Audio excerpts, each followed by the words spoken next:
ఏమైందినా మాట్లాడతావా? మాట్లాడగలుగుతావా? వద్దా? మాట్లాడలేవా? చెప్పు, ఏమైంది చెప్పు.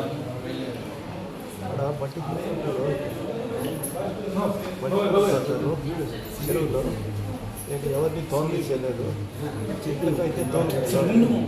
రియల్ ఎస్టేట్ బిజినెస్ చేసుకునేకి మట్టి తోలుతుంటారు.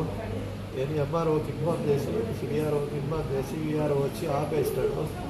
మళ్ళీ బండి ఎత్తుకుని వెళ్ళిపోయినారు.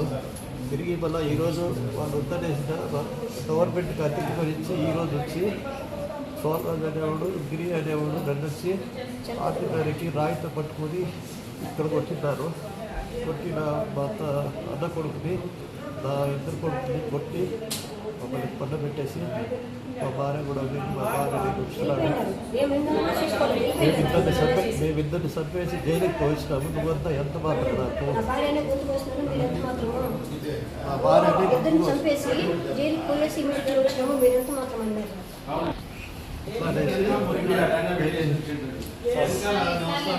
గవర్నమెంట్ కూడా దాన్ని ఎవడు ఏం చేయలేడు అనేసి పట్టి చేస్తారు.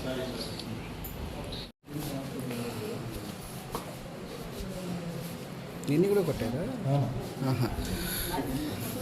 నేను మా ఫాదరు ఏమని చెప్పు. మా ఊర్లో చింతలగుంట అనేసి ఊరి కింద భూములు, మా ఊరి కింద మా కుంట దగ్గర భూములు ఉన్నాయి మాకు. ఆ భూములకి ఒక లోటు 2 లోట్లు అంటే మట్టి తోలుకోవచ్చు ఎవరైనా. తోలుకొని రియల్ ఎస్టేట్ వాళ్ళు ఏం చేసినారంటే ఆ పక్కన ఉండే భూమికి రియల్ ఎస్టేట్ వేసేదానికోసం 500-600 లోట్లు పడతాయి. అదంతా కుంట్లో ఎత్తేయాలని చెప్పేసి వచ్చినారు. నిన్న వచ్చి చోళరాజు యాదగిరి అనే ఉంది మా ఊరు. నిన్న వచ్చినారు. తిరుపతి వెంకటాచలపతి ఆయన రియల్ ఎస్టేట్ రాడ, ఆయన భూమి అది, ఆ ల్యాండ్. ఆయన రాకుండా వీళ్ళు ఇన్వాల్వ్ చేసి ఆడ తోలుకునేదానికి వచ్చినారు. నిన్న ఆపేసినాం మేము. తోలకూడదు, ఇది ఊరికి కదా, ఎందుకు తోలుతున్నారని చెప్పి ఆపేసినాం. బండ్లు ఎత్తుకొని వెళ్ళిపోయినారు. మళ్ళీ ఈరోజు కావాలని వచ్చినారు.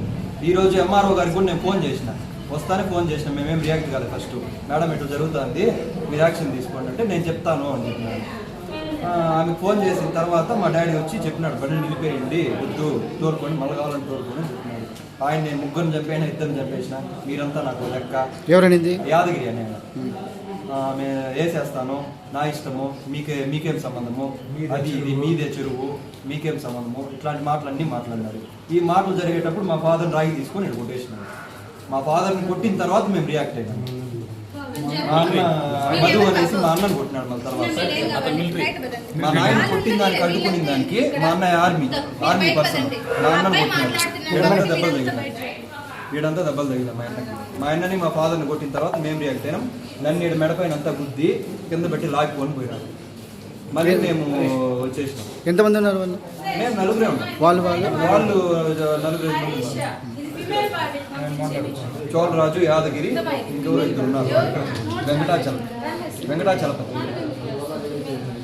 నా పేరు మధుబాబు, కలుపల్లి పంచాయతీ మల్లేరు. నేను ఆర్మీలో జాబ్ చేస్తాను. యాక్చువల్గా ఏమైందంటే సార్, మన చింతలగుంటలో వచ్చినో వీళ్ళు ఎవరి దగ్గర పర్మిషన్ తీసుకోలేదు. బట్ తోలడానికి పోయి అడగని పోయిన దానికి మా చిన్నాన్నని వేసి కొట్టారు. ఎవరు? చోళరాజు ఊడు, వాడు ఆదినారాయణ ఊడు, యాదగిరి ఊడు, వెంకటాచలం. ఈ 4 జరిగిన మా చిన్నాయన కొడుతున్నారు. నేను పోయి ఆపడం వల్ల నన్ను కొట్టినారు సార్. నేను ఆర్మీ పర్సన్, వాడు కూడా 5 కూడా ఆర్మీ పర్సన్.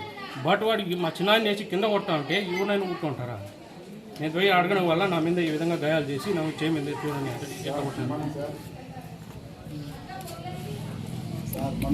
నిన్న ఒకసారి సేమ్ ఇష్యూ అయింది. వాళ్ళు రియల్ ఎస్టేట్ చేసేదానికి చింతలగుంటలో ఉండే మన్ను దాదాపు 1000 నుండి 2000 లోట్లు తోలాల్సి వస్తుంది. మొత్తం ఆ చింతలగుంట ఏరియా మొత్తము మన్ను తీయేస్తే ఆ చింతలగుంట కింద ఉండే భూములకి దారి ఉండదు.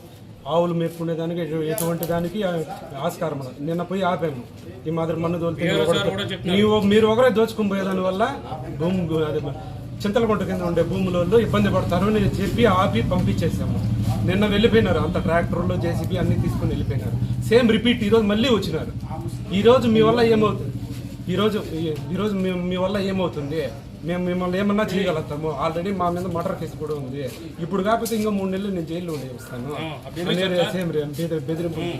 ఎవరైనా అన్నమాట యాదగిరి మీ వల్ల ఏమవుందో చేసుకోండి. నేను ముట్టుబడి మేము already- వారి భార్యనే చంపేసినాను. మేము already మీరంతా నాకు VRO కి, లెక్క. MRO కి నా భార్యనే నేను చంపేసినాను. మీరంతా నాకెంత లెక్క బెదిరిస్తారు బెదిరిస్తారు మమ్మల్ని. ఫుల్ డ్రింక్ లో ఉన్నాడు ఆయన మనిషి. గంజాయి కొట్టేసినారు.